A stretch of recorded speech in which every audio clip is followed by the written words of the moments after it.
I'd like to welcome everyone tonight to the April 28th, 2025 regular board meeting for the town of Aberdeen. We welcome you for being here.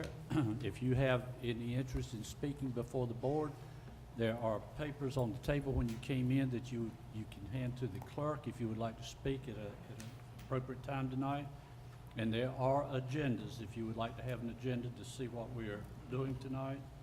And also would like to welcome those that this is being telecast so they can hear us or see us. We welcome them that may be at home watching this. So that being said, if you will look at the agenda, the first item is called to order, and that is a Pledge of Allegiance. If you would rise. I pledge allegiance to the flag of the United States of America and to the republic for which it stands, one nation, under God, indivisible, with liberty and justice for all.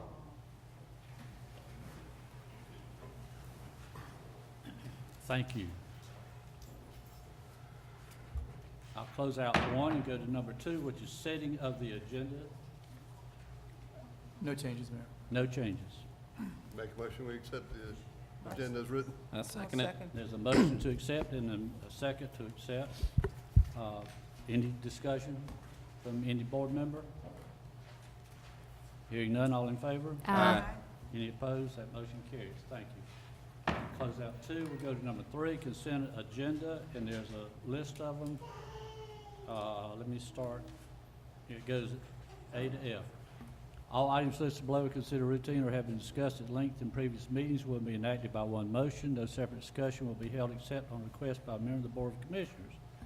A, consider approval of minutes of regular board meeting of March 24, 2025 and work session of April 14, 2025. B, consider approval of resolution number 2507 authorizing participation in North Carolina Health Insurance Pool. C, consider approval of a business associate agreement with Gallagher Benefit Services. D, consider approval of interlocal agreement for group self-insurance pool for benefit risk sharing. E, consider designation of HR Director, Town Clerk Regina Rosie as a trustee with the North Carolina Health Insurance Pool, and consider designation of Finance Director Butch Watson as the attorney, alternate representative. And F, consider approval of financing the equipment in the police, street, and sanitation department with First National Bank for a 3-year term at a rate of 4.09%. Approve all financial documents and provide authority to the town manager and/or finance director to sign installment purchase agreement documents with the town attorney to review and approve the financing documents before closing. I make a motion we accept the consent agenda as written. I second. Motion and a second. Discussion from the board. Hearing none, all in favor? Aye. Motion carries. Close out number 3. And we'll go to number 4, informal discussion and public comment. Before we start with that, is there anyone that would like to speak before the board? It's an informal discussion, public comment. Anyone like to step forward with an issue or comment? Okay. All right, then we'll start with Police Chief Brian Chapin. Thank you, Mr. Mayor, Board of Commissioners, Mr. Paul. Tonight we're going to be recognizing 3 officers. The first officer we're going to be recognizing is Shady Brinson. He's getting promoted tonight to Master Patrol Officer. If he would come forward.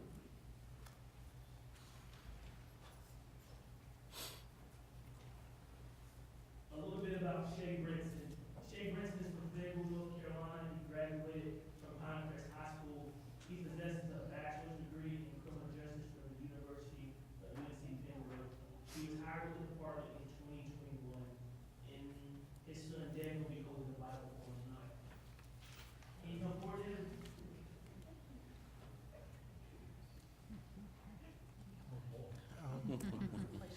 Somebody get a picture. Where's the camera? Where's the camera? There's a bunch of them going. Repeat after me. I, Shay Brinson, I, Shay Brinson, do solemnly swear do solemnly swear that I will support and maintain that I will support and maintain the Constitution and laws the Constitution and laws of the United States of the United States and the Constitution and laws and the Constitution and laws of North Carolina, of North Carolina, not inconsistent therewith, not inconsistent therewith, and that I will faithfully and impartially and that I will faithfully and impartially execute and discharge the duties of my office the duties of my office as a master police officer for the town of Aberdeen. for the town of Aberdeen. So help me God. So help me God. Congratulations. Thank you.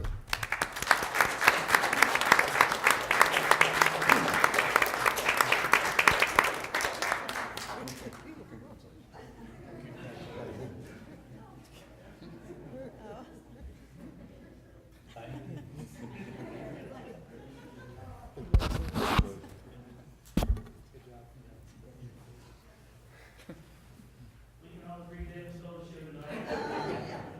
All right, next, we're gonna ask Sergeant Williams to come forward.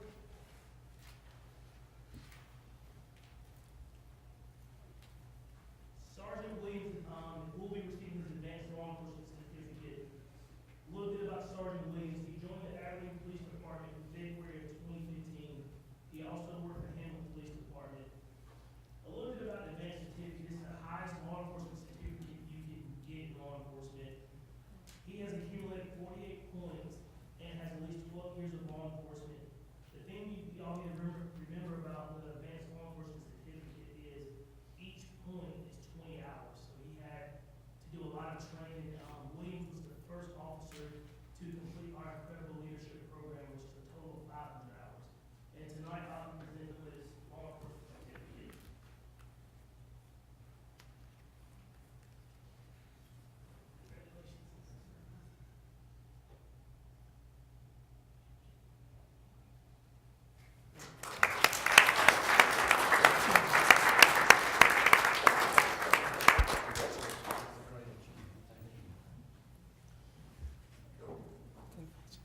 Congratulations, and you're so famous for this day. This is the last one, I promise. Next, we're gonna call Deputy Chief Spellman up.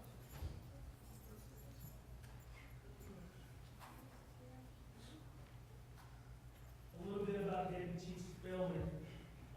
Tonight he's receiving his triology award. This is the three-part series from the FBI Leader course that is nationwide. This award consists of 3 classes, which is the Leadership Institute, Command Leadership, and Executive Leadership. Some of the topics that was covered was law enforcement trends, bias and diversity, employment wellness, credible leadership, command discipline, command liability, law enforcement trends, and the 4 pillars of discipline. This is a total of 68 hours. He is the 4th officer to complete this from the VA. Congratulations.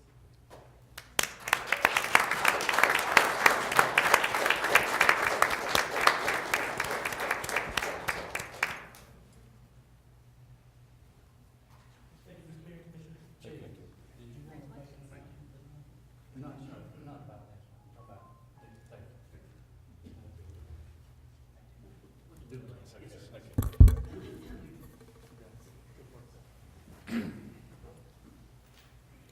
All right, that was A, and as we do this sometimes or frequently, I always announce, if you're looking at the back of this room, we're in the safest place in Moore County.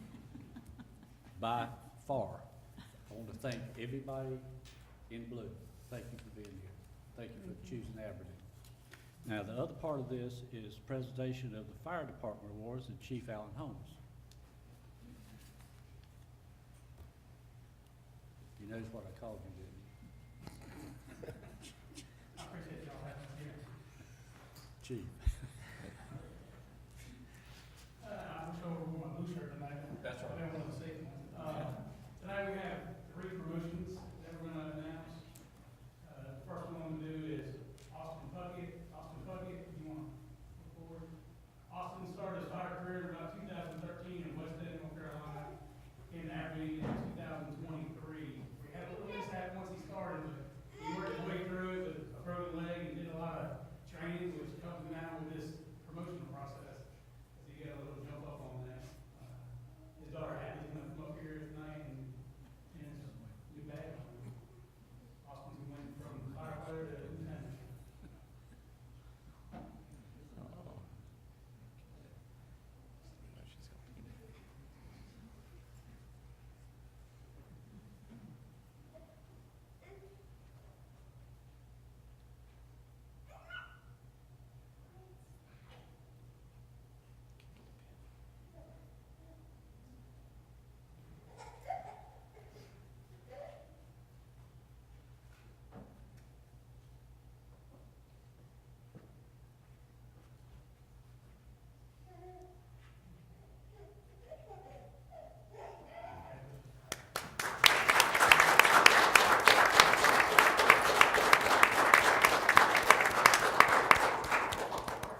Got anybody else?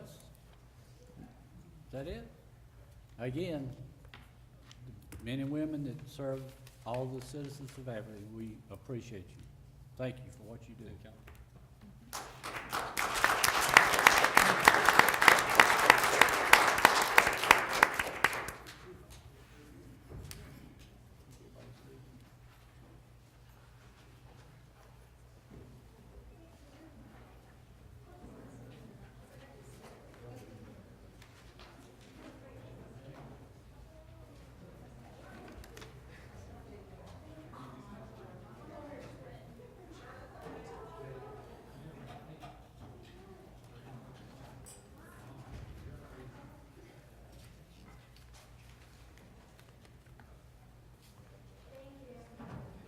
Everybody left but employees. Just left.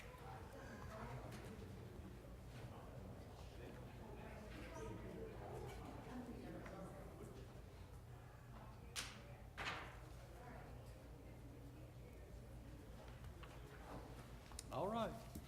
Let's see, I'll close out 4. Go to number 5, manager's report. Thank you, Mayor. The written report is on your desk, and just have a few things in addition to the standard department statistics that you receive every month. So if you look on the, toward the end on page 6, a couple things. So again, in the budget process, so there's nothing really on tonight's agenda. As you know, we went through it a couple weeks ago, the initial drafts of the budget. So we're actually in good shape. So what we're going to do is give you another, it'll be a full-blown like version of the budget in the early meeting in May at the work session. And tonight, we're setting the public hearing for the end of May, and then that will be the actual full-on budget presentation that you receive every year. So you would have another chance for a few more comments or input at that meeting in 2 weeks. So that's coming up, and you'll have a version in your hand, kind of in spreadsheet form again to take a look at. So same process we use virtually every year. So you'll have that, but we're in good shape and things are moving along pretty well. And tonight with the approval on the consent agenda, as you okayed at the last meeting, you know, we got the health insurance piece of the puzzle squared away, which was a big step, and that was a lot of hard work. So we've got that, and a few other things that fall into place. So still got a few things to tidy up, like property and liability insurance, workers' comp. Still waiting on some of those numbers for those, but I think our budget number is where it needs to be on those items. We don't have the actual, final quote or offer for those, but the renewals look pretty good and relatively flat, which is what we've programmed in. So I think we're in good shape on those. Another thing, Mayor, which I've got more detail, and I've actually passed it out, and we could spend all night talking about this, but it's the House Bill 765, which is now before the General Assembly, going through their legislative process. And I sent something out to the board, the summary from the league last Friday, just so you could kind of see it and appreciate what's really in that. There's a lot of things that we get bombarded with every year that can have some pretty substantial changes and impacts on our municipalities, whether it's ETJ, in this case planning, or water and sewer. This is another little bit of everything bill, pretty long, and there's a few highlights in the generic in your weekly report. But at the end of the weekly report, I gave you the 6-7 page summary. The league did a really good job of just kind of, hey, here's the provision, here's where it is, and here's what it does. Some of it's a little bit mystical, like unless you deal with plain stuff every day. But just if you read it, I think this board will get a really good understanding in terms of what it's doing. A lot of it is procedural, not all, but a lot of it's procedural. That is, application submitted on day 1, you've got 14 days to say it's complete or incomplete. If it's complete, then there's a certification that goes out that day or the next day, meaning you've got to make a decision in 90 days. If you don't make a decision in 90 days on a complete application, it's approved. So there's some rules like that. Now, honestly, we've got our own internal rules. We try to meet or actually even exceed some of those deadlines. So in that respect, not a big change, but it's more of if something doesn't meet those requirements, there's a pretty substantial penalty now. So that's just one small procedural aspect. There's a lot of other substantive issues. Some involve water, sewer, some involve accessory structures. There was one good aspect, at least as I read it, on the downzoning, which they tried to fix. We'll see how that works out. And then some of the things you read and you're like, what does that really mean? And I'll be honest with you, nobody really knows. We think we know what it means, but I think it's going to be like 5 court cases later before we actually know what it means. So some of it's pretty generic, and I think the league and others who are in this industry, on a consulting basis, are trying to interpret it and make it make sense, what it's going to mean and what the impact is going to be. We can't say for sure because we really don't know. So it's still there. There have been contacts with the General Assembly, both from our mayor's group manager, which is all the municipalities in the county, expressing our discontent with the bill. And we can do another one. We can do different things. I think you may have seen my email today. There was going to be a discussion at the county this afternoon. That was canceled. I'm not sure why or what it had to do with it at all, but that was canceled. So I don't know if that's going to be reset or rescheduled in the near future. But this is going to wrap up pretty quickly. So it is going through the subcommittees at this point. But these are some substantial changes, and just here we are again, trying to see what it's going to mean. But just by way of example, you've got on tonight's agenda, you've got some procedural changes to our UDO. Well, guess what? This new bill, whether it goes through as submitted now, it's changed, whatever, but that's another similar need for amendments times about 3 or 4 compared to what you're dealing with tonight that we've already kind of gone through a little bit. It's just, it's an ongoing thing, and I just think, by and large, the general theme is taking power away from this board and making it a generic one-size-fits-all fix for all of our planning and zoning, which fairness is one thing. I think we're all on board for that, but application and how you want your community to look in a fair and appropriate manner is another thing. And that's kind of what North Carolina's been known for, making the planning and subdivision and building requirements fit your jurisdiction. Some are different than others. We're not the same as Charlotte. We're not the same as Fayetteville. We're not the same as Raleigh. We're not even the same as Pinehurst. We have our own special way of doing things that this board and our planning board try to control as elected and encouraged by our citizenry. And this undermines a lot of that. And I just think we need to be very clear on that and make sure that everybody in the public, even if all they do is kind of hear about it and read about it in the paper or the editorial page, and are like, yeah, what does that mean? It means that we don't get to control locally what goes on. And it's not just, hey, we want to control everything. It's a matter of controlling it in a way that our electorate wants it to be controlled, in the way it wants our community to look. So anyway, I say that, but I want to make sure I keep this information in front of you and you're aware of it, and we can do anything else if the board's interested. I want to appreciate you sending that League of Nations information, because I wrote my House member immediately as soon as you sent it to us. So I think at least we can do is all of us on this board should write Representative Moss to let him be aware of how we personally feel about it, because he's elected by this community, Yes. Richmond and Yeah. Southern Moore, and Yeah. he needs to know how we feel about it if he's our representative in Raleigh. Yeah, you're right. That's good. Paul, were you through? Yes, sir. Okay. Well, tagging along with what you just said, there's, I think, where's Butch? Butch is back there. There's 555 or so municipalities in North Carolina. Is that about right? 555 from Manio to Murphy. And all of them are different. There's no 2 of that 555 that are the same. None. And yet, year after year, in the last number of years, the legislature in Raleigh has deemed we're going to make everybody the same. And I don't understand it. I'm missing something. You cannot do that. You can't say what happens on the coast is the Right. same thing that happens in the mountain. I True. agree. I And was there yet, for a we week have last week. It's legislators totally different. today in Raleigh that are bent to try to make it that way.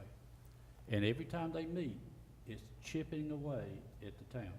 It's been the last, 10, 15 years, it's the same thing. Every time they meet in Raleigh, here comes another bill out, chipping away, taking something away. And I don't know how to stop it, and I don't know how we can stop it. And, well, elections help, but then Yeah, you that's gotta do the something same. about elections. Doing the best we But, can. or getting people to understand that these ideas are not what we want. I mean, I don't understand some of these. I just saw where one of our county representatives in the legislature, that represents part of this county, has just flat out said, we're gonna take away the ETJ eventually. Yeah, I don't know if some of y'all saw that. Yeah, one of them's already said, just give us time, we're gonna get your ETJ. And I'm sitting going, why? Right, I don't understand it. Nobody, has anybody on this board been called by somebody in the ETJ complaining? I haven't. Anybody? So where is this coming from? Well, I do know, but I mean, I'm not gonna say it tonight. But, I don't understand why they want the power, because I don't why would either. somebody from Manio or Murphy, either extends of the state, why would they care what we do here as far as, I don't need, well, ETJs? I know that does, I know, I'm Yeah, worried about that too. Yeah, there's some special interests involved. yeah. There's always gonna be some special interest back there somewhere. But, just this bill you just talked about, do we need to, as a board, Paul, should we send a letter opposing, or what should we say about this bill? Anything, or just, You know, it's kind of, it's a mixed bag? well, I think the discontent is, and opposition is expressed already, Okay, but another letter never hurts. from the board? Yeah, Okay, I mean, if you'd like to, subject to you, okaying it and proofreading it, just saying general opposition to, along the lines that are set forth in the attachments to this memo. Like I said, 95% of the bill is bad. well, how many represent Aberdeen? 3? Is it 3 representatives?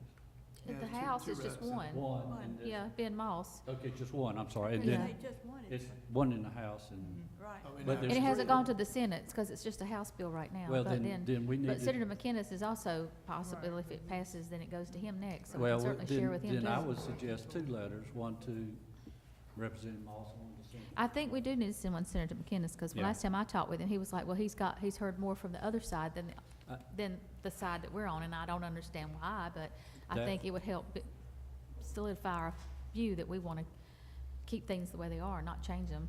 I would And it will help. propose that you address one to both of those gentlemen, and let's see where they go.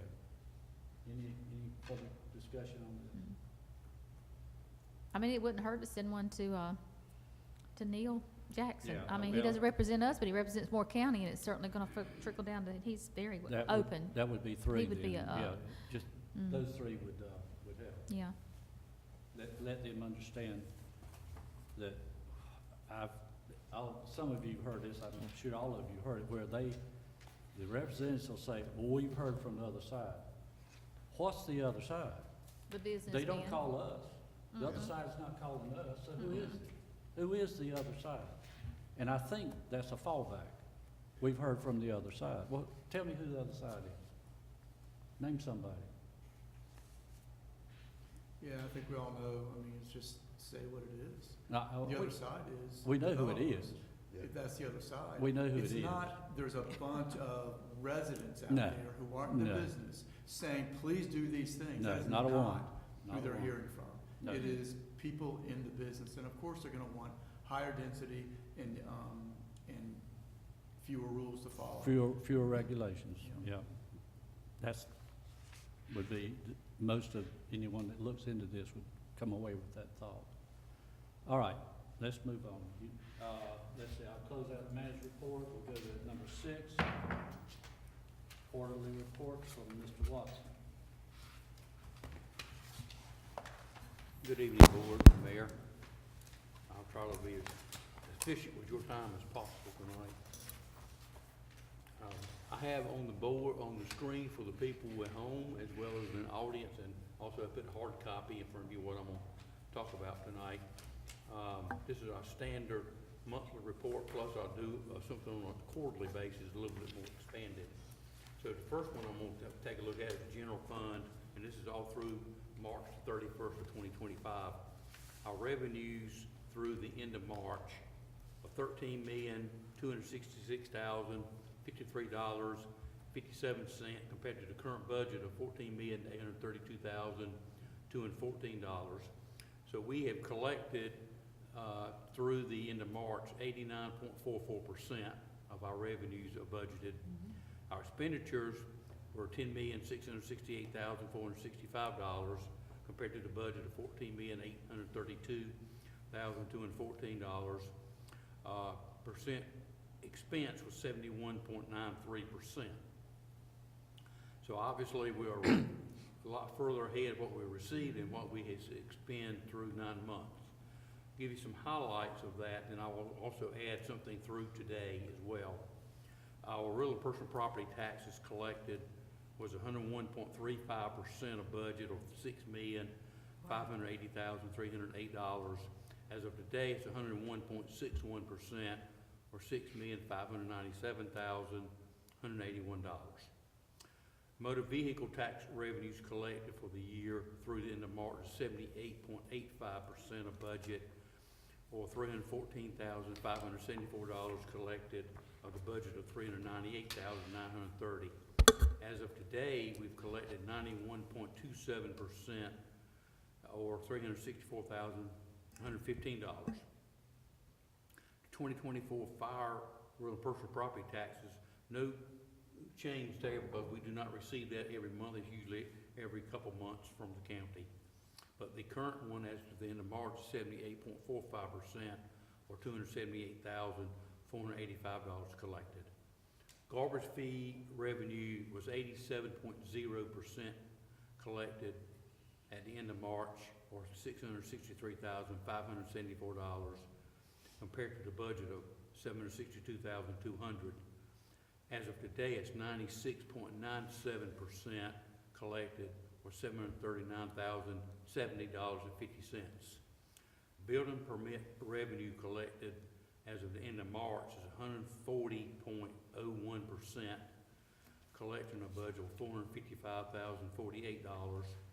As of today, it's 96.97% collected, or $739,070.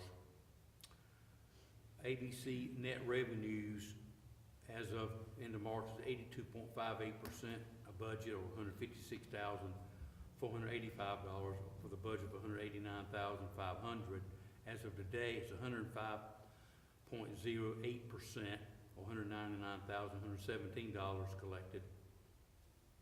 Sales tax revenue as at the end of March was 62.75%, a budget of $2,306,395.97 for the budget of $3,675,450. As of today, it was 70% collected, or $2,572,696.50.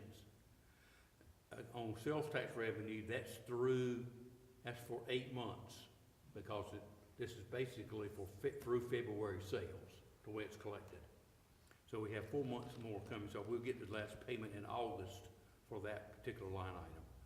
Utility franchise tax collected was 82.70% of budget, or $467,614.48, for collections of the budget of $565,446. No change there. We'll receive another payment in the next month or so from the state, as well as power bill revenues have been received already this year, and that's 126.89% of budget, or $362,892 of the budget in the amount of $286,000. Again, no change there. So a total, again, through the end of March of $13,266,053 of revenues. Expenditures $10,668,465 for net income $2,597,587 in the general fund. Any questions or comments? The next one is Water and Sewer Fund. We had collected $3,960,405 as of the end of March, and that's 71.39% of revenues collected. Expenditures were $3,158,125, or 56.93% expensed. So we had a net income of $802,279.77. And I would like to say that the collection of water and sewer revenues on a monthly basis definitely helps cash flow. It doesn't go up and down like it did before. It's more a level basis. Some highlights through the end of March and as of today.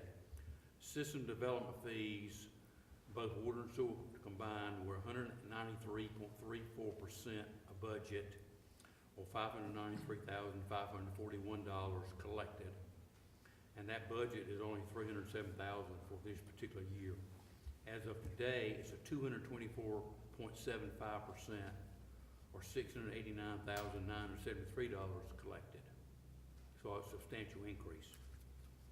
Water and sewer revenues were at 68.43% of budget at the end of March.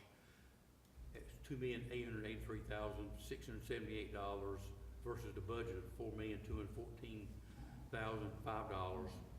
As of today, it's 79.34% of budget, or $3,343,430 collected. Water and sewer tax revenues was 158.49% of budget, or $187,015 collected, of the budget of $118,000. As of today, it's 178.83% of budget, $211,015 collected. And the last one, bulk water for Moore County revenues has been 43.99% for a pretty good while now. Excuse me, it went up some, I'm sorry, and it went up to $195,774. As of today, it's 57.57% collected, or $256,201. Joe also sent me an email today with the volume for March and April. So next month, we may be 3 times more revenue in that line just on volume of what's been used through today when they read that meter for 28 days. So that means when it warms up, people start using more water, obviously. Okay? And overall, again, we had $3,960,405 revenues, $3,158,125 in expenses, so a net income of $802,279 for water and sewer fund. Any questions on water and sewer fund? And the total, again, if you combine the two, we had net income year to date of $3,399,867. So Mr. Watson, I'm very sorry. good shape. I'm sorry. Go back to the highlights with the water and sewer revenue. Yes, sir. The second one down, was it 68.43 of budget? And Yeah. you said it had gone up some. Yes, sir. 79.34. So how many months do we have left? You've got, in that particular one, you have 3. Is it gonna meet it? Oh, no, that will be right at 100%. That's what I'm saying. It will get to 100%. It'll basically be right at the 100% number, based on how many times you cut your faucet on between now and June. Yeah. Well, I was looking at the number, it's about half, and there's only 3 months left. You've got 2,883,000, and then you got 4,242,140.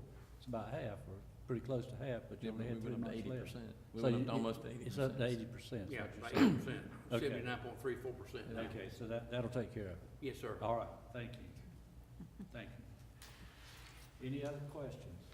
On that particular line, and I'll hit very quickly, the next 2 pages are all our capital project funds combined. I'm not gonna go every line, we'll be here all night, but it's, if you take a sum, we have 8 capital project funds as I speak tonight, and we'll go in more detail in a few moments in the actual 11 by 17 sheet I've got in front of you as well.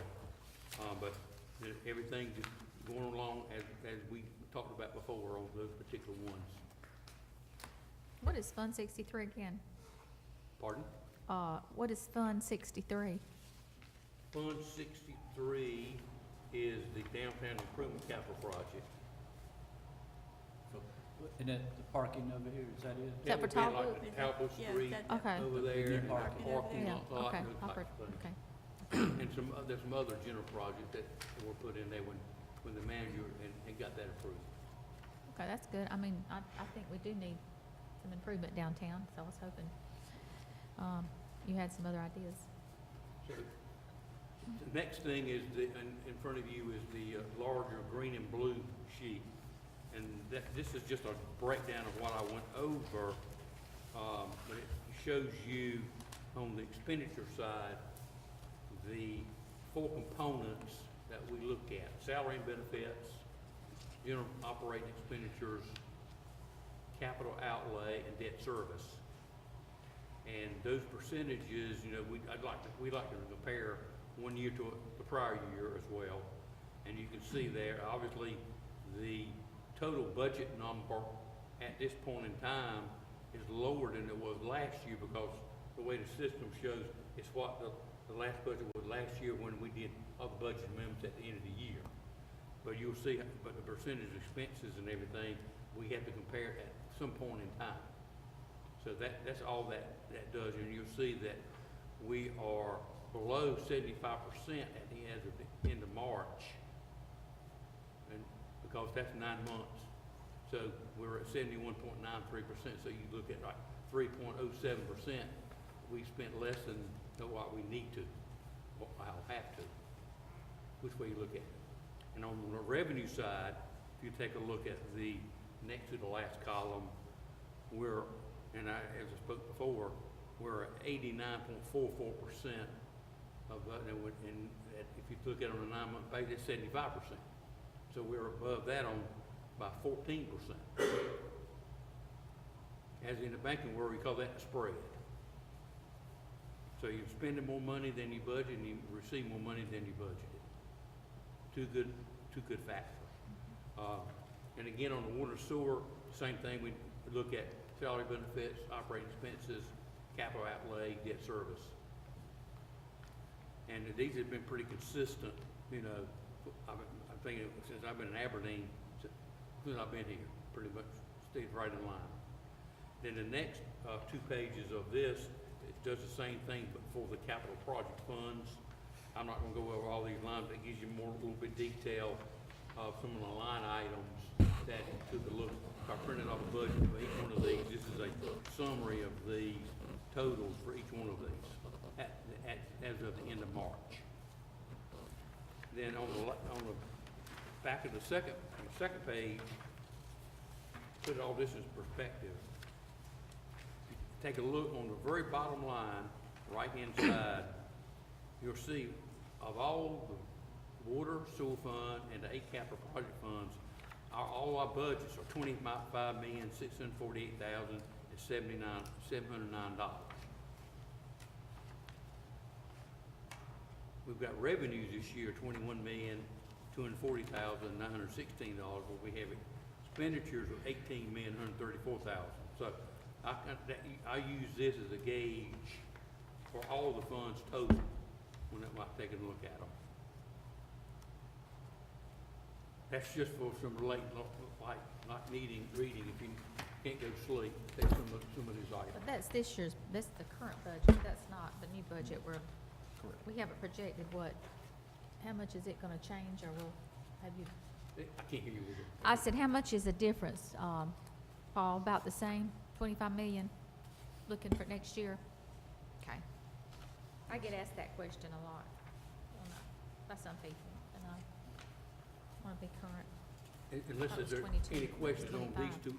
these pages, I'll go to the next page, which is the deposits and investments sheet. I like to show this, basically breaks down 2 different ways where our money is located and what type of deposit or investment it's in. So you'll see how many accounts we have with Truist, First Bank, and we've got checking accounts, both, certificate of deposit, that's both, and then some public money market funds at Truist as well as First National Bank. Then on the right side, it's broken down how much is with each institution by last year, same time as this year. But the most important number is at the bottom of these two columns at the bottom. Our cash has increased $2,228,602 since last year, the same exact time. So I think we're in very good financial condition for cash. Next page, if you don't mind, is the Powell bill funds. And I look at analysis at this time of year, because it helps in budgeting, is at the beginning of this particular fiscal year, we had $434,683 and available in Powell bill fund balance that the state keeps. And then this particular year we're expecting to expend about $136,734. Based on my conversations with Joe, that may change slightly by the end of the year. Then we received this year $362,892.94 from the Powell bill funds. So if everything stays in place, we were at the end of this year $660,841.50 in Powell bill fund balance. Then next year, it appears, and I think Joe's already talked about this and the manager as well, we may have about $71,000 in the Powell bill expenditures. But next year we may receive about $371,000. So our fund balance will continue to build up, where we have about $960,000 left into next year. And I think the plan is, and Joe can speak to that if he needs to, I think we get a better price when we have a project with paving that way. So I just want to make sure I provided these numbers to you. When you said next year, you talking about 25 or 26? That would be for the 2026, 27 year. Okay. That he would actually do that, if I remember correctly. Okay. The next one is the sales tax analysis. And I'm not gonna go back each year, but this is just a gauge of where we were starting in 2019-20, budgeted revenues to budgeted actual revenues. And you'll see all the way across to the current year that we're in. And you'll see that what the percentages went up, like say for instance, under 19-20, the first green line there, or column, is 128.43%. That's budget to actual revenues change percentage, where the other was year over year compared to the prior year. And that's during the COVID times, part of that. Started like in March of 20, and then 2021, so that's why those percentages went way up. Then now they've gotten back in the last 2 years about what a normal basis is, basically. So if I project out through the end of what we received as of now, which is 8 months, I figure we'll be around 105, 106% of what we budgeted in sales tax revenues. Why do you think it was so low in 23, 24? The 23, 24 Yeah, is gonna be about the same thing. okay. So when you look at it pre-COVID, well, I guess 19, 20 was COVID. You're saying at what point would we consider it non-COVID? 22? I would say, we were coming out of COVID at 22, 23. Right, okay.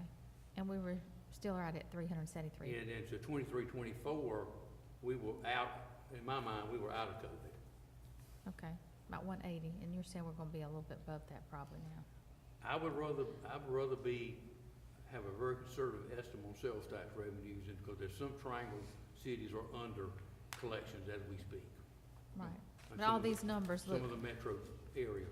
all these numbers look to you,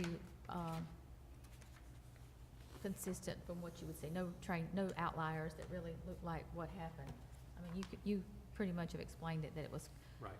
all COVID and then Right, kinda and moving and forward. I've stated this before, in the March of 20, I think state law changed in February, went into effect March of 20, where you get online payments, collect sales tax. That was a coincidence, because nobody knew COVID was gonna happen. It just, that did help those numbers. And then during COVID, people were buying just about everything online, because things were True, actually shut right, down. I realized that, but I was just looking back at, Or Yeah. they were buying, hoarding it, I don't know which way you look at it. they were hoarding toilet paper. Any questions? I'll go to the next item, which will be the last one. System development fees, this is kind of a history of this. 2018-19, that was a partial year collected, that was not a full year, because that was in the spring of 18-19. Then you go from there to 19-20, on down the line through the current year, and that was through April 14th. And you'll see how much water system development fees we have collected from day one, and it's been used in two or three projects for water. On sewer, you'll see the total collected, and there's nothing being used, because that's limited by what the statute allows you to use it for. And I think Joe had discussions, I think, with the manager, that hopefully we'll have some projects we can use some of that money for, instead of using the town's money, we use the system development money. So 24-25, which is our current year, it's almost double from last year in water. Yes, it has. And And I know we raised it, we well, we raised did, this but development that fees. started like in January Right. range. So it was already ahead of budgeting schedule, just makes the pace even higher. I think since I ran this from April 14th, in the last 14 days, I think we've collected $20,000 or $30,000 more in system development fees. And you just attribute all the new construction? That's basically what that's I for. mean, that's all, Yeah. it could be really. So you I can mean, look at building permit revenues, and they can kind of all go hand in hand based on True. what kind of construction it is. Mayor and Board, that's all I have tonight, unless you have any questions. Will any of that help go with that, Bethesda line, that water line, any of these fees? We can use water for that. Okay, good. Thank you. Thank you so much. Thank you. Thank you. Yeah, very good, All right, very very good, good. very good. Close out 6, go to 7, public hearings and new business. And this is a public hearing. A, UDO text amendment TA 2501 regarding certain permitting procedures and building subdivision standards. Ms. Gray.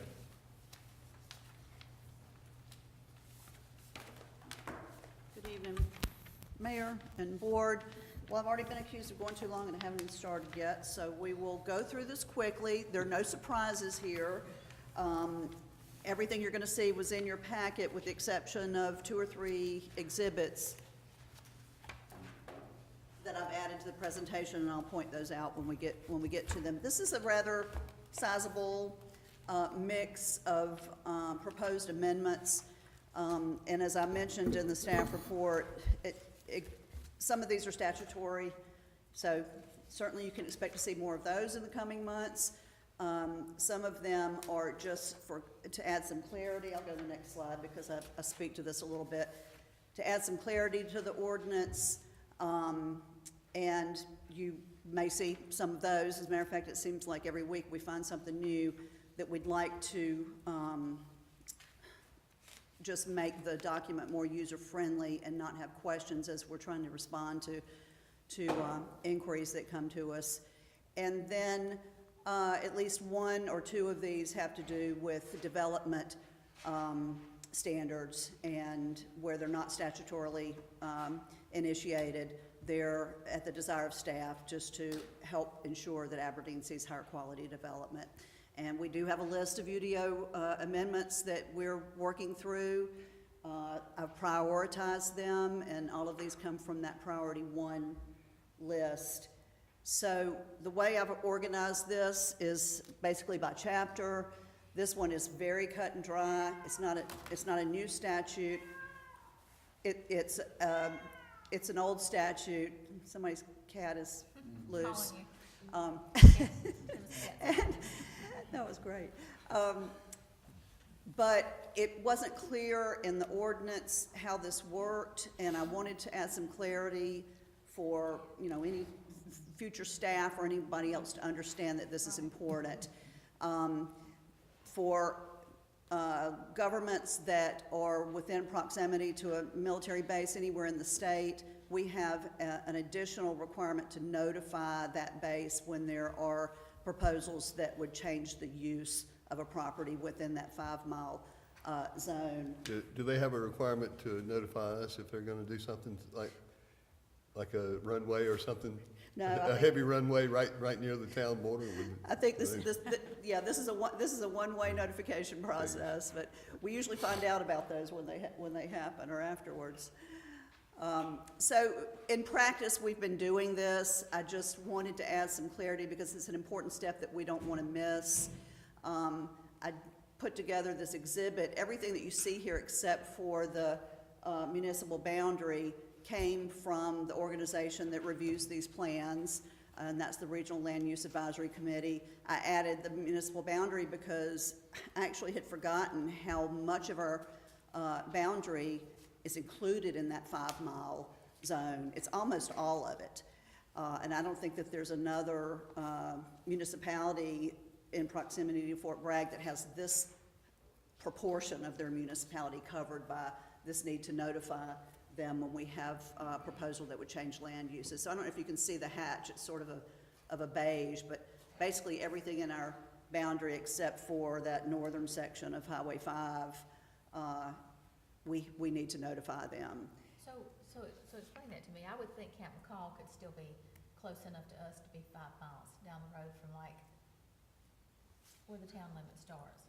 So Are it- we no, it's a really 5-mile 5 miles? overlap, right? It's from I our was gonna say- boundary into our jurisdiction, 5 miles, or is it? It's 5 miles from their boundary, which in some cases we butt up against.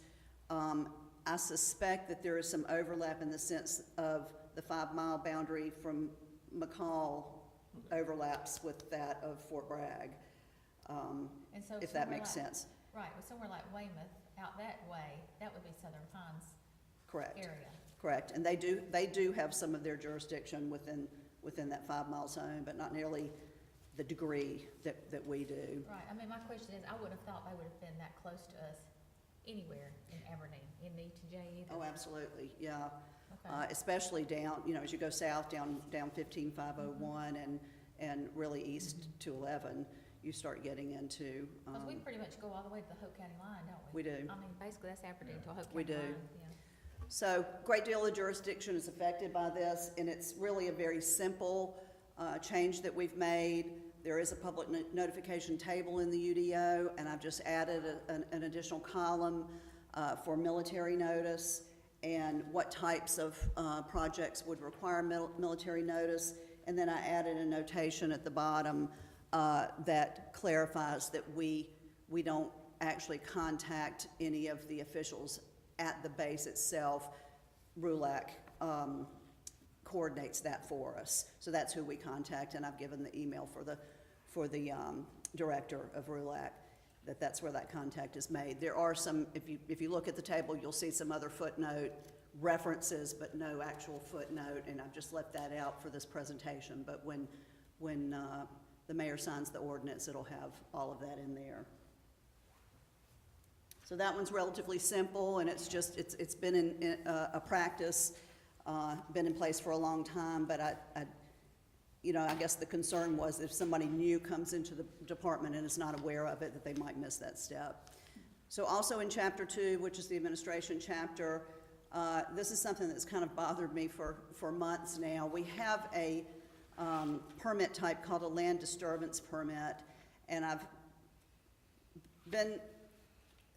found it difficult to discern what the purpose of it is, when it should be used, how it should be used, and I wanted to make those corrections, plus add some review standards for when we get these applications in, how we review it, what's the criteria for whether we issue it or not, what do we want to see on a land disturbance plan. It's primarily intended for projects that may be under review for either a subdivision plat or a site plan, but those take a little bit of time, and maybe they want to get on the ground and start doing some of their site work, and this would allow them to do that. So no change. We want to keep that permit type. We just want to add some clarification about how it's used, and then assist staff and applicants with what they need to show us and how we review that so that we can make those approvals. And basically, it expedites their ability to do some work on the ground. I won't read all of these. They were all in your packet. The actual ordinance was in your packet. I've added these in case questions come up as we go through this. But this is basically what I described. If they wish to do some work prior to other types of development approvals, this is an option for them. And we would look at a short list of items in a land disturbance permit application and plan so that we would know whether we should approve that or not, or ask for additional information. Is this also the section of the UDO where we would insert, like when we talked about penalties at one time? A while back, we talked about approving certain penalties for... We did. No, that's later in the UDO in the enforcement chapter. Okay. And this is right up at the beginning in chapter 2. But those penalties would possibly be tied to some of this that you're changing. Well, I suppose now? if they did work without a permit, that's when we would go to the enforcement chapter. So it would be tied in that sense. And really, I don't want to digress too much, but it's staff being able to understand if somebody does some work prior to getting a permit, you know, what is our response to that, and how we can help them get an appropriate permit ahead of time so that we're not in that position. And that's what we believe this helps us do. This goes on a little bit more in detail. I think instead of one individual, which was the Public Works Director, and we've talked about this at TRC meetings, the entire committee would look at these land disturbance permits so that everybody can weigh in on them. Instead of being required to conduct an on-site meeting with the applicant, we can do that at our discretion if we feel that's necessary. And then this last section, subsection D, we're striking altogether because the Public Works Director may recommend approval to DEQ to issue the land disturbance permit. Well, DEQ does not have such a thing as a land disturbance permit. I've spoken with our local representative at length about this, so it was confusing to me that we would recommend them to approve a development approval that's in our UDO, and they would not know what to do with that. So I think we're capturing what needs to be done and when it would be applied in the rest of the language, and we're taking that out because it's just not something that can reasonably happen. This I'll pick up again in a later section because this comes up in another chapter as well, but these are the review standards that I would like to add so that staff has some criteria to go by. And we would mostly be looking at these either if it's disturbing 1 acre or more, we want to see that approval from DEQ before we would approve the land disturbance permit. And that would include one site that's more than an acre or more, or what is called by the state a common plan of development, which might be a subdivision. And maybe they're only disturbing one lot, but they have an approved plan that is more than an acre.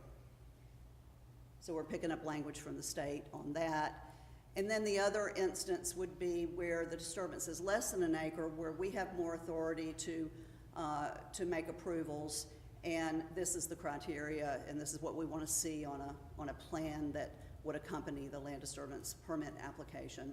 It's not a long list, it's not egregious, it's all things that they probably already created in the course of developing their subdivision plat or site plan documents already. So we're just asking for a subset of that so we can look and see what it is that they want to do when they start doing their site work, and if there's a way to apply any of the other standards in the UDO to that. And then I'm not sure why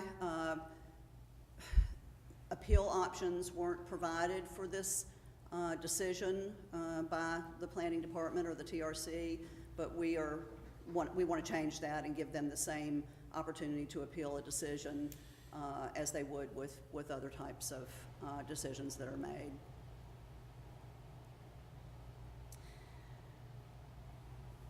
Now, this is in Chapter 5. This is building standards, and unfortunately, I already know I'm gonna need to come back with an addition to this, but one of the recent statutory changes is that basically all types of residential development now, except for multifamily, we no longer have the authority to impose design standards, architectural design standards. We can impose site design standards, but not the architecture. So that's fairly recent that they added triplexes and quads to that list of residential types that we cannot impose design standards on. So trying to make that correction to follow state statute. And unfortunately, after this went to the planning board, I saw another section of the UDO that also needs to be changed to reflect this change. But I'll need to go take that through the planning board. And the way, as busy as they are in Raleigh, there may be some other things that we'll need to add to that at that time as well. So again, a statutory change, and we're just trying to follow what has come down from the General Assembly. This one is a little bit different. This is also in Chapter 5. There are two exemptions to sidewalk standards. Normally, we require sidewalks to be constructed on new streets, but also when a new development occurs on an existing street. And there were two exceptions, and this was one of them. And I can just tell you that it has been very problematic since I've been here in August, because there's too much discretion, I think, given to the planning director making a determination. You've got to do some calculation about it's an industrial area, and it says these three items that you need to be able to check off in order to give them this exemption include the proposed development is within an area consisting mostly of industrial areas where the majority of developed parcels do not have sidewalks. And we had one case in particular that was really problematic here because the standards had not been imposed consistently. And one of those problems was that we didn't used to require sidewalks on existing streets. And so there was one development project on the street that didn't have a sidewalk because of that. And then later, I believe that this B1 was applied, and so that property was granted the exemption and didn't have to put in a sidewalk. And then we had a third one come in, and they did not meet all three of these. So we asked them to put a sidewalk in, and they're looking down the street and saying, why us and not them? I think the bottom line is, do we want sidewalks when we can get them or not? Yes. Yes. Because during development projects, that's when we can get them. Otherwise, we either have no sidewalk or the town foots the bill. Yeah. So looking to get rid of, to just eliminate this exception. And this is, of course, and I won't read this, but this was the area in question. And to be honest with you, it is zone light industrial, but there are some commercial uses along this portion of Shepherd's Trail. Yes. And then to the north, we have this widening project with Highway 5 that is going to include a multi-use path. And then to the south, there are literally hundreds of homes in more than one subdivision that you could walk to walk to the north, down up Shepherd's Trail to get to Highway 5. So really just want to eliminate that. It really created some, some bad, I think, PR for the town, that it looked like we were not being consistent in our standards. I believe we were. I just think the standard was bad, and so we're asking for that to be eliminated. And Mayor, just a heads up on that, the sidewalk requirement in this new 765 proposed legislation, they're going to remove that as a requirement. The towns have the power to require sidewalks, except in limited circumstances. I'm not surprised, yeah. Yeah, we'll be back, I'm sure, to talk more on this. This is in chapter 6, this requested change, and this relates to the land disturbance permit, but it's different. Usually for a large project, there's a requirement that a soil erosion and sediment, I believe it's often called erosion and sedimentation control plan, needs to be reviewed to make sure that sediment's not leaving the site. It can assist with stormwater, but this is more about erosion and sediment. And we often defer to the state for that because they're the only ones that can approve those plans for sites that have an acre or more of disturbance. Unless you're a local government that has been granted authority to do that, and there's a whole process for that, and you really need to have a staff engineer to do that. We are not in that category. We don't have the authority to approve those plans for larger sites, and there's a lot of language in the UDO that we'd like to strike so that it's clear about that. We can review them for acres, for projects that disturb less than an acre, and we will continue to do that. This was just something I took off of DEQ's website that just gives you a sense of how a local government can have their own local program. Southern Pines has one, but it's it's not very common here in Moore County. I think Whispering Pines is also on the list, but I believe those are the only two in Moore County. And it's a lot of responsibility. It's costly because you need an engineering, staff engineer to assist with this. Our land use plan suggests that we pursue this at some point in the future. Whether we do that or not, we don't know. But right now, we know that we don't have the authority to do that. So we're going to require applicants to send those plans to the state when they need to, and then we will review the ones for the smaller sites. And it'll be the full TRC and not the planning director. So again, striking a lot of the language that refers to the planning director approving these plans, and simplifying this by adding, very similar to what you saw with the land disturbance permit, what happens when it's an acre or more of land. They'll send it to the state.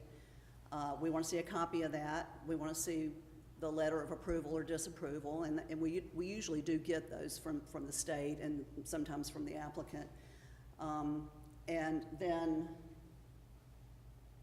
for the smaller sites, this is the same list of criteria that we want to see for the land disturbance permit. Very simple list, and we'll take a look at that during the TRC review of the project.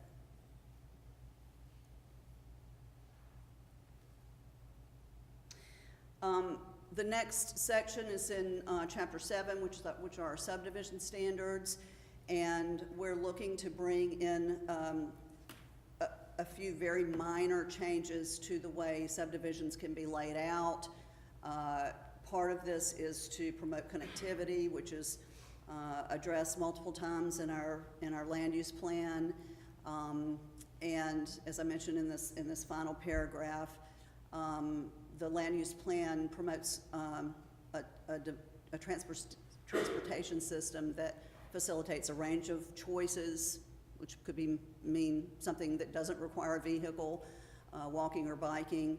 And so there are some stated objectives in the plan that support these changes. And it's three things primarily. It's eliminating double-fronted lots, which is not the same as a corner lot. It means you'd have a street in front of you and behind you and no other lot behind you. It puts a limitation on how long a block can be so that there's more connectivity in cross streets. And then some limitations on how long a cul-de-sac can be, which again, a cul-de-sac, in the planning world, it's just a type of a dead-end street. So we still see them a lot, and sometimes there are sites that are challenging in their configuration, and you really need to have cul-de-sacs in order to reach, you know, some of the corners and other areas. But really, all three of these things that we're asking to sort of tighten the regulations on a bit are means for increasing yield in a subdivision. And that's fine. We know that people have to make money, but we want to have a reasonable balance between getting the most yield, the most lots that you can, and having a quality design development. So this is the double fronted lot language in 1A, and then in 1B, it restricts residential blocks to 1,000 feet or less. Hey, can I ask a question? Yes, ma'am. So, you've brought this up because then you've been seeing some things that just didn't flow well with the town, in your opinion, or issues on, I mean, what's brought it about? 'Cause Yeah. I'm just curious. Yeah. Well, because I want us to have good quality design in Aberdeen, that's the big picture. But yes, there was something in particular. I saw a conceptual layout not too long ago that was alarming to me, with how long the streets were without any connectivity. And I realized that we didn't have anything to stop that I would have to, that the TRC would have to approve it, because it was a subdivision. And I just want us to have a little bit more to go by to meet those standards in the land use plan. Fortunately, that plan has evolved a bit so that it's not so alarming anymore, and I really don't even think that this will apply to them. I think the design is gonna be much better. This is just a graphic that I took from another ordinance that describes what a double fronted lot is. And there's a street on the front and a street on the rear. Do we have some of those now? We probably do. I can't point one out to you. I know that this was, all of this language, for full disclosure, that I'm recommending came from our old ordinance that I worked with for 8 years. It was good language. It helped us get better subdivision design. And there was one subdivision that came in with double fronted lots, just because it was tight, and they were just trying to get as many lots as they could in there. And I was able to say no to that. I mean, truthfully, most developers they'd rather have lots than streets. So it's not that common that you'll see, you know, 2 streets on either side of one lot. But in some cases, when they're trying to increase the yield, that's one of the tools that can be used. I mean, I think I've seen it in some of the, connected homes or townhomes, but I don't, single family. There are 3 houses on my street that are. On your street? Like that, Okay. yeah.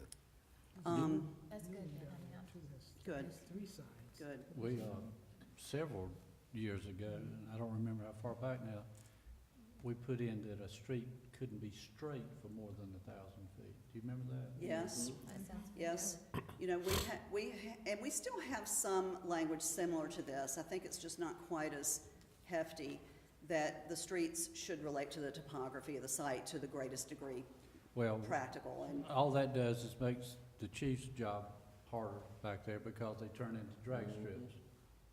Those 1,000 or more That it needs straight to be lines, straight, they just right. turn into drag strips.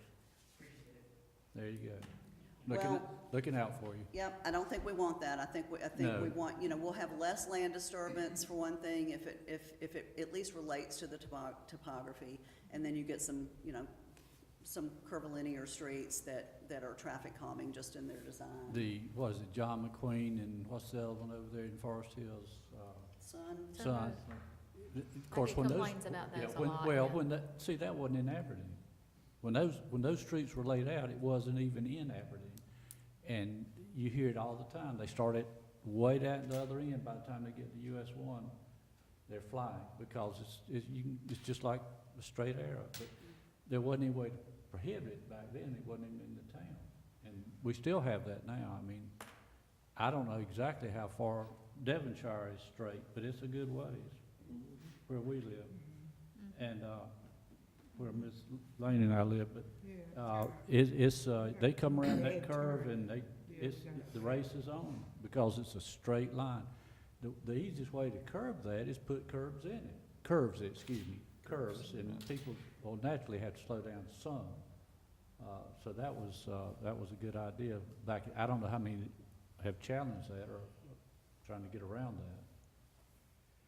But that's one way to try to slow it down a little bit. Okay, this exhibit was not in your packet, and I won't dwell on it at all. It was something that was shown to the planning board when we put this in front of them. And it's just gives a sense of when you don't have any limitations on block lengths, what that does to connectivity. And the image in the top right corner shows, you know, if I'm at this spot over on the right side and I want to get to the park that's basically right in front of me, there's no cross street to do that, so I've got to go a mile and a half to get there if I want to walk or bike or push my stroller. I don't have a stroller anymore, but some people do. And then what happens on when you limit block lengths in the lower left corner, that it's not the same layout, obviously, but that you can get from point A to point B without there being such a distance.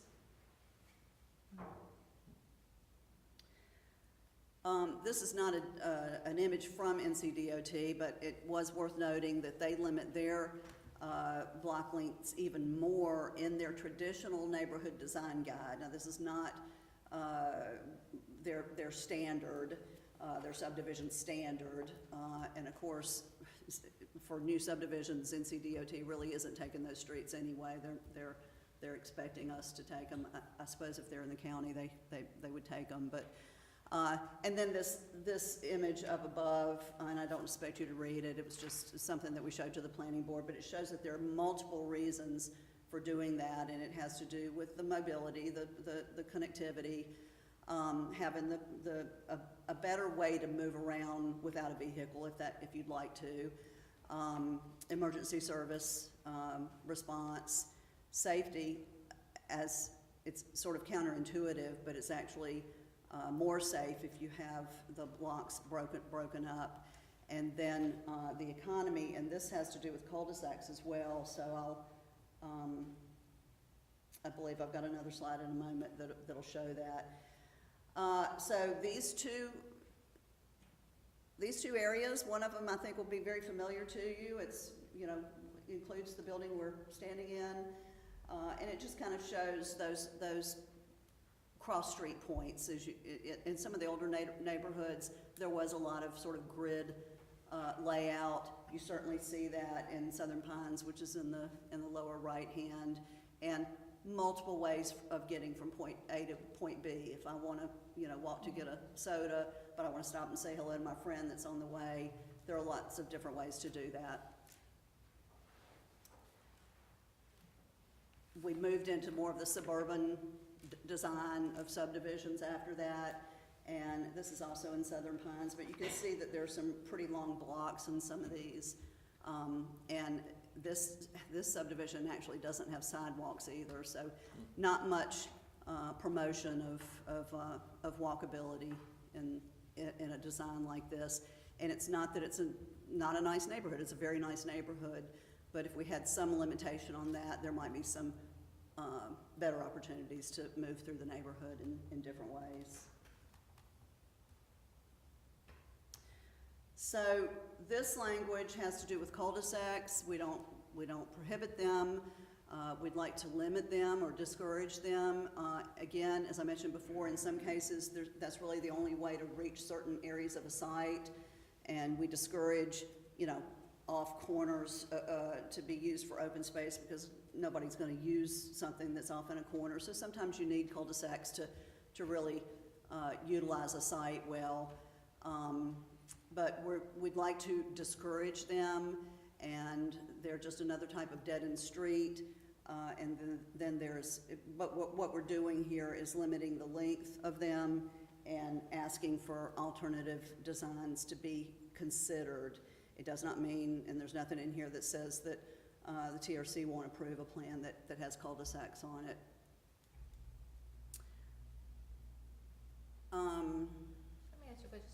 with the new golf course that's coming in and also the one that's there, when they start building homes and things, I've heard there's some more construction coming, they're gonna wanna build around golf holes, so to speak. Cause like in our neighborhood, there is this long road into the neighborhood that doesn't connect anywhere.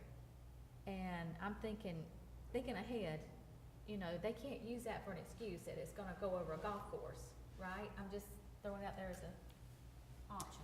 Something like a golf course or even a lake or a pond might be a reason why, I mean, obviously you can't run across the street through those. So that might be one of the considerations that we would look at it in the Yeah. TRC as to why this makes sense to design it this way. I don't know what they're gonna bring to us up there. I feel like we'll get good quality design, but as we continue to see these development proposals, and we just approved a subdivision plat today, we just wanna have some standards in there that will push these towards better design. Because unfortunately, they go ahead and design a golf course, and then after the fact, they want to put houses around them, and it's like, well, so I just see that as a obstacle where I walk, because I have to walk a long way before I can even get back close to my street because of the way it's a long Right. road there. Because you don't wanna cross through the Yeah, fairway. Right, or someone's backyard, yeah. Right. So I'm just bringing it there since I've heard some word about Levin and seen it in the paper and. Right. What this would do would be, first of all, a looped street, which your neighborhood does have several of those. That's different. That's not considered a dead end because you can go and come back. And so we don't consider that a cul-de-sac. It just doesn't connect, what I guess my point was, Right, to any other streets. right. But it was a way for them to, utilize an odd piece of the land. And in that case, it sort of creates a green space in the center too. That's often the way that's done, as opposed to a cul-de-sac, which is usually paved completely. So the limitation would be, except where there's no other practicable alternative, a cul-de-sac would not extend more than 500 feet, and in no case would be more than 900 feet. And it gives you a measurement standard, which is important because sometimes you're challenged on that.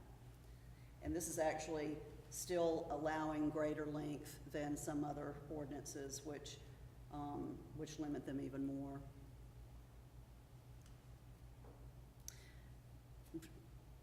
A lot of research on why cul-de-sacs are bad, and as I had a planning board member ask me during that presentation, so why do we hate cul-de-sacs? We don't hate them. We understand that that they need to be designed occasionally, but we just want to discourage them, and if there are alternative designs that can help create the connectivity, that's what we want to do. This graphic down at the bottom is similar to the one we saw earlier where there was no cross street. Mm-hmm. This point starts at a cul-de-sac, and in order to get up to the green space, you just can't get there from there without trespassing on somebody's property. Safety concern too, yeah. You had to evacuate. Yeah, and this is not Aberdeen, obviously, but this is just an example of what we might like to avoid through this ordinance. And I won't even, this study focused on how cul-de-sacs can be less safe than a traditional street layout. Won't go into much detail there. And then this one was interesting in that it's far more costly for cities to maintain a cul-de-sac, the road, than the tax revenues they get off of the limited number of properties that front it. The very last thing is just adding a definition in Chapter 10 for that common plan of development that I spoke to earlier when it came to the erosion control plans. And this comes straight out of the North Carolina Administrative Code, but it's also the definition that DEQ uses. And I think what it describes well is that it could be, for instance, a subdivision where maybe they're only disturbing less than an acre today, but they have an approval to disturb much more, and that's when they exceed that threshold where the plan needs to go to the state instead of the local government approving it. You know, I have a quick question. Yes, ma'am. Because I was reading all this. Is it discouraged, it's a few streets, one is Bethesda, Avenue on Bethesda Road, where they have bushes, big bushes, and you have to come out into the street to see. And, you know, in Bethesda Road, and you know what I'm talking about. And when you make that turn there, people are out in the street to see. And then there's another one, Johnson Street. Yes. When you're trying to make that turn, there's bushes, and you can't see who's Yes. coming down the street. Yes, I think we really need to try to discourage that. And that's, People putting any kind of a brush. yes. yeah. I think a lot of people plant shrubs, in the not, property like not recognizing how large they're gonna get one day. Yeah. We, I believe, have a process when it's a town street and we have an issue like that where Public Works can trim that. If it's a state road, we're more limited in that, but we certainly can notify them that there's a problem there. And when I worked in another part of the state, they were pretty responsive. I don't know, I've not tried it here, but yeah, that would be, I think, more either in our code of ordinances or as a policy. We could look at it as a UDO requirement. It's a little bit hard to enforce, especially when it's a state road. But I think I've experienced that one on Johnson Street that you That's mentioned. where it is, where Johnson runs into Poplar Street. Poplar, yes. You can't see around that. Yes. And one of the questions that somebody said to me was, did the town require them to put that plant there? You know, when they built the shopping center, was that our requirement? Now- Possibly, Now you can't see around it. right. Yeah, You see Yeah. exactly which Yeah, one you're it's- talking it's a about. different- Everybody sees it. Yeah. And I don't know what the recommendation would be to cut it back or move it or do something. right. And Because everybody has the same issue with it. Yeah. I mean, it certainly behooves us to look at plans very closely for what type of vegetation is being proposed, because sometimes the designers lose sight of how large that's gonna grow and the obstruction it may cause. But when we already have it in place like this, and of course Poplar's a state road, and I believe those shrubs are behind the grocery store, is that? Yeah, that's Yeah. what it is. I don't know what can we do? Yeah, I can reach out and see if they have Find a, out if there's anything we can do. yeah, Do we have anything in UDO that talks about sight triangles at intersections, other than what DOT's regulations require? it's in our development guide, I believe. Does that sound right, Joe? So that should be able to take care of It should be, but I'll tell keeping you. plants out of that, Yes, yes. but you still gotta maintain them. We've still got to maintain them, and, you know, I'm thinking that maybe those on, that we're talking about on Johnson Street would be, you know, outside of a recognized site triangle. They're just, I'd have to look again, but we do have something in the development guide, and it's something that we should be looking at when we're reviewing plans and the landscaping plans. That was probably a requirement when it was built, to have a little bit of landscape in the back. Yeah. Probably Sure what, was. Well, they've certainly maintained the crepe myrtles along the highway for that subdivision by creating stumps out of them, so you think that they could trim the shrubs as well. We'll look at what avenues we have for those, and when we're made aware of an issue, we'll see how we can respond to that. All right, this is just the standard procedural slide. The planning board did hear these items at their meeting on March 20th, and they made a unanimous recommendation, a couple of minor changes, and so they recommended approval and recommended that the consistency statement be adopted by this board. I will not go through these one by one. These are the references in the land use plan, because that is part of what you're doing when you adopt this plan consistency statement. You're saying the land use plan supports these, because that's our guiding document. And of course, all of this was in your packet, so I won't, read them out, but there were 2 goals And I believe that's 6 objectives that we found there that supported one or more of these proposed amendments.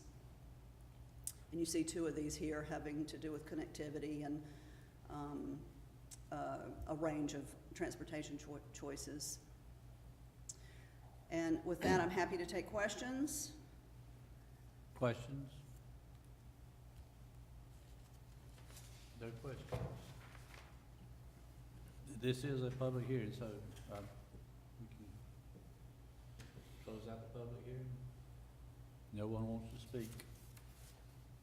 All right, I'll close out the public hearing, and then we'll go to the motion. Is that correct? Yes, sir. All right. I'll make a motion that we propose the zoning text amendment TA 2501 is consistent with adopted plans of the town of Aberdeen for the reasons identified in the draft statement of the land use plan consistency, and hereby adopts the statements as proposed. Second. Motion and a second. Further discussion? Hearing none, all in favor? Aye. Any opposed? That carries. Thank you. And one more The motion. Board of Commissioners approves the proposed zoning text amendment TA 2501. Motion. Second. There's a second. Discussion. Hearing none, all in favor? Aye. Any opposed? Motion's carried. Thank you Thank so you. very much for Thank you. your patience. And That's a lot of work, thank you. Before,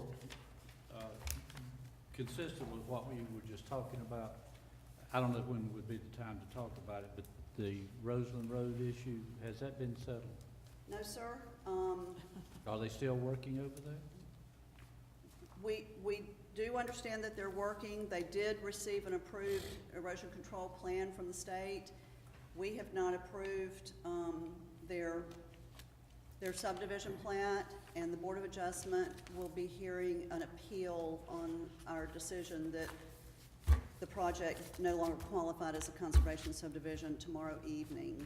Okay, thank you. And we'll be happy to report back to you in the weekly report. Thank you. Thank you again. Thank you. B, consider approval of an ordinance declaring temporary road closures for the Special Olympics Law Enforcement Torch Run to be held May 17th.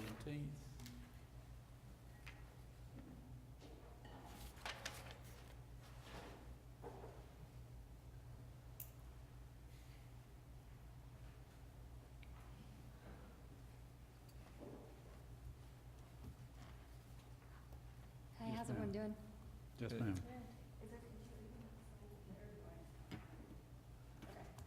All right, so I'm looking to do our 4th annual torch run for Special Olympics. The first year we did it on Poplar Street, kind of on the north part of Poplar Street. The last 2 years we did it at Legacy Lakes, but the support there is kind of dwindling a little bit. The involvement in the community wasn't as high this last year, so we're trying to move it somewhere a little more public where it's going to be more visible. So we're looking to move it to downtown Poplar Street. It's a 5K. It's going to be on May 17th. It's a Saturday morning. We would open registration at 8:30. The race would start at 9. We would propose to keep it until 11 o'clock, obviously just to make sure that runners get through. We do tend to have a couple stragglers kind of at the end. But we'd be looking at, I've already got the approval from the Coca-Cola plant to use their wooded lot between Tarbell Street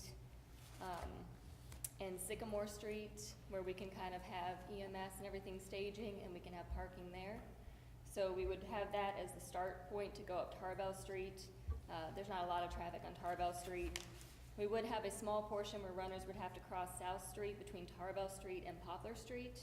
So what we're proposing for that is to have traffic that's traveling from 211 down South Street towards US 1 divert into the northbound lanes of Poplar Street, so all traffic will go right. Then they'll be able to get back out on US 1 at Dogwood. And then all runners will stay in the southbound lanes of Poplar Street. Then we can keep traffic coming from US 1 onto South Street open. We would have 3 officers kind of in that intersection. They'd be watching for runners coming down to assure safety, let them cross over between that small portion of Poplar Street and Tarbell, and then resume back down Tarbell Street. We have about 14 off-duty officers that would be there that day to assure that all of the intersections and everything are secure. So we would have patrol vehicles parked on all of the streets, on the northbound side of Poplar Street, and then that way they can all assure that all of the traffic for vehicles is gonna continue to just go northbound on Poplar Street. And again, runners will just utilize the southbound lanes of Poplar Street. Any specific questions? I make a motion. What's the timeframe you think it'll be closed? So it would be, so 8:30 is when the registration would start, so we'd kind of start like putting cones up and getting vehicles, but the official time would be between 9 and 11. Because those races usually get pretty fast anyway, though. Yeah, I don't anticipate it would actually go long. Like I said, it's a 5K, so it's gonna be straight up and straight back down. I don't anticipate it would actually go to 11, but we just obviously wanna make sure the last runner gets across safely. Usually, I mean, it's kind of a show of solidarity, so you have the law enforcement carrying the torch in the front, so as a whole, typically people stay together and finish at the same end, at the same time. I just know that occasionally we'll have a couple stragglers, so I'd say 11 just to be on the safe side.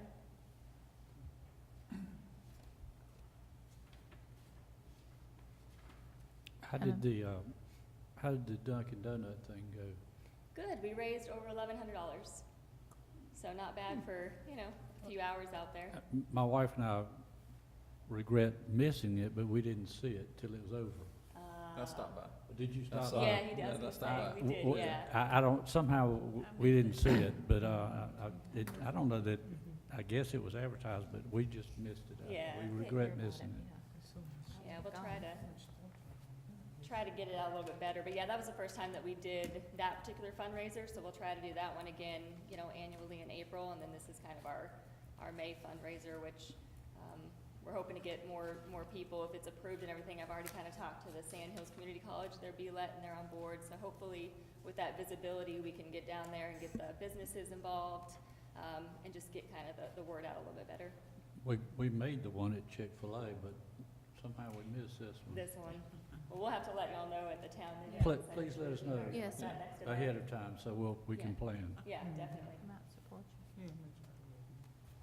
All right. I make a motion that we close the road for the torch run, Special Olympics, Say the date. May 17th from 9 to 11. Thank you. Second. Motion is second. Discussion? All in favor? Aye. Any opposed? That carries. Thank you. Thank y'all. All right, close out that one. We go to number 8, which is other business. Anybody with other business? Mayor, just quick follow-up on the carbon reduction program. Unless there's any further comment or recommendation by the board or board members, we're gonna move forward. We gotta get the application in by close of business on Wednesday with one of those 3 projects we had talked about before, which was a separate section of Poplar, Blue Street, or Midway, or some portion thereof. So we're still kind of working on some details, but if there are any strong feelings, we can kind of go one way versus the other still. This is for the carbon reduction project for MPO. Right. Did anybody talk anymore about the Bethesda Road sidewalk situation? Because I rode through there the other day, and I could see from what you guys were saying, it could be feasible to do. No, and anything further on that? We're just gonna go with the one that we talked about with, Well, there's was it three- Johnson Yeah, I think Street? those Three other of them. 3, those Can we other submit all 3 and they could choose the one we want, Yeah. or they, one they want? You won't have enough money to do all 3. So No. if you have one you like better than the other 2, I would pick that one because it's not gonna be enough money to do really Okay. any one project. Okay, all right. I Much just didn't know less. if we could submit all 3 and they chose it. I couldn't remember. We just have to submit one. Right. Okay. I did see, I think I saw in the paper, some of you may have seen it, where Southern Pines was already contacting the Convention and Visitors Bureau. Have you seen that about wanting some of that money that they Yeah, I think I read regenerated? that, and I thought, okay, has it already been, No, designated that it's but gonna- They're jumping, exactly. I they're thought the jumping same on thing, it, yeah. so, we got money for the last time they did this. Right. And I don't know what we would use money right now for, but we certainly don't want to be left out. Southern Pines has already jumped the gun. They're already wanting money. Right. I So, read that. It's all just talk right now. I know There's no it is. It's all application, talk. so- But we don't want to be left got, out. We got the school up the hill that, Yeah, would be a great, yeah, we need Yes. to, we need That to would be get- good, yeah. We need to at least talk that up, and maybe the school, the gym and auditorium is, that would be tourism. Exactly what that would be. And speaking of that, I had something to share. So this, last night, I'm a member of the Moore County Choral Society. We celebrated our 50th anniversary being in operation, even though I've only been with them 2 years. And it was very nice. It was a good turnout at Pinecrest High School. And, you know, it was just a nice thing for the community. Sure, sure. We could do that in our auditorium. Yes, and they're interested in it. Well, so, that's, yeah. I've told it before, the North Carolina Symphony's been on that stage in the past. In the past, they have certainly been there. So we've got a gym sitting there, we just need to get it up and running, because That's right. I tell people, I said, tell me where all the auditoriums are in Moore County, and there's just the schools. You know, there aren't any. College and school. The yeah. college and the schools. And Aberdeen's sitting on, what is it, 700 seats, Chief? 700 seat auditorium. Go out, I challenge somebody to go out, you're the engineer, go out and design a 700-foot auditorium anywhere. It'd be millions of dollars, Hey, you're right. millions of dollars. And You're we've right. got one. We've got it. And somewhere out there in the future, we need to get this thing up and running. Because it certainly could draw people, we could have all kind of things that go on in there. So, anyone else? Anyone? Chief, would you give us a report on the library? You got anything you want to add tonight? Just get us where you think we are right now. We're in a good spot right now. I mean, we're going, we got some submittals in, they'll start setting some doors this week. Interior painting, the primer's on, the second coating's on.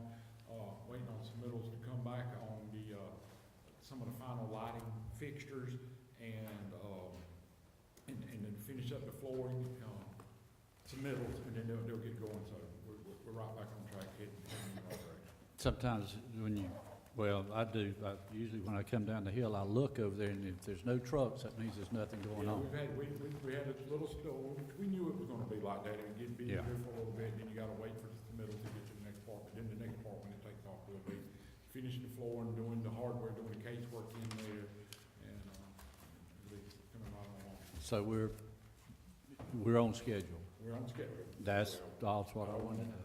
What about the Good. garden? It's They looking have good. done something, graded the, didn't they Yeah, grade the they- land they for the did, garden yeah, but that's- lately? Go ahead and go out there and finish up the grading. We was waiting right now because Yeah. there was some changes in it that was gonna do with the brick, the pavers that are being sold that you could buy, that anybody Yeah, would like yeah. to buy.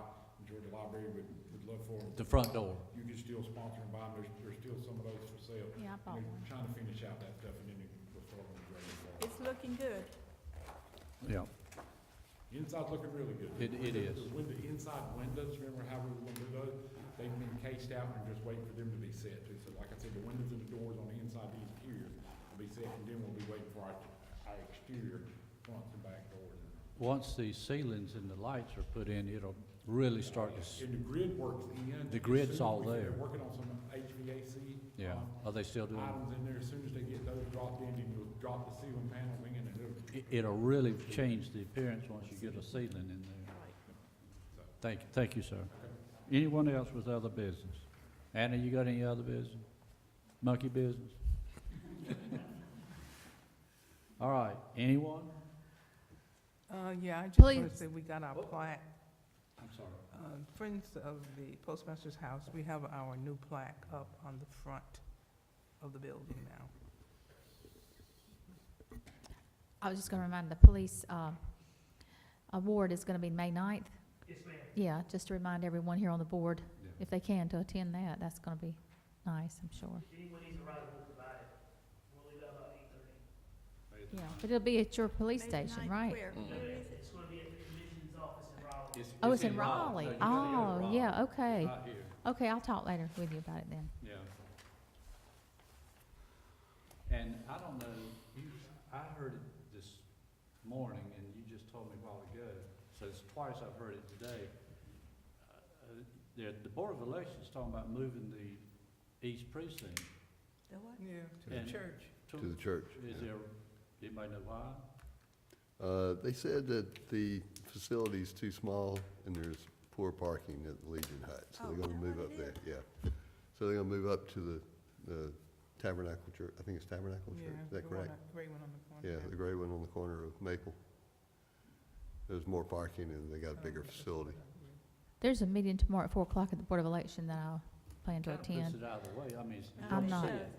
It's not visible. Well, yeah, it's not on Main Street. No, it's not, it's a secondary street, and it's, voting attendance is low to start with, and then you kind of hide it back there. That's right, It's just you're, going, you're right. it's going to make it, to me, it's going to make it seem like it's out of They're sight. gonna, out of they're mind. gonna have to put signs up on Main Street to Yeah, direct I- people to go back there, because otherwise, if you're No. not downtown often, then you Well, wouldn't know some where it is. people, Yeah, some it's hard people to that find would it. be coming down Main Street would go, oh, they are voting today. so they- Right. But Yeah. now. It's now very they won't- visible. Now they won't Yeah. see it. And they're if they confused vote. enough that it says it is in a general election because we have early voting at the lake, and then everybody goes there to vote. And when it's time to go back to your normal precinct, if you live in East Aberdeen, they are confused, and they all go back to the lake. And then Oh, they'll yeah, send them yeah. across the street. Well, at least they can find it. Now they're gonna have to tell them it's on another street, it's at the church, so I'm not in favor of it No, personally, but I'm not in favor of Here, it either. here's the notice. Notice is hereby given that the Moore County Board of Elections will convene for a special meeting on Tuesday, April the 29th at 4 PM at the office located at 700 Pinehurst Avenue, Carthage. The purpose of the meeting is to discuss East Aberdeen Precinct, a discussion on relocation from the American Legion to New Life Tabernacle or remain at American Legion. Eastwood, another one. And the rest of it's just conduct. So. But it's just the American Legion one, not Yeah, just the American Legion. Now, what was that date? Maybe what? Just Tomorrow. Tomorrow. Tomorrow at it's 4 o'clock. tomorrow, Tuesday at Tomorrow 4 o'clock. 4, I believe it said. Oh, is it tomorrow? Tomorrow at 4 PM, yes. Oh, okay.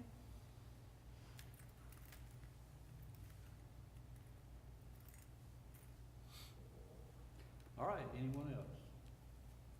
Anybody got anything? I think we're through. Make a motion to adjourn. Now, second it? Motion and a second. Any discussion? All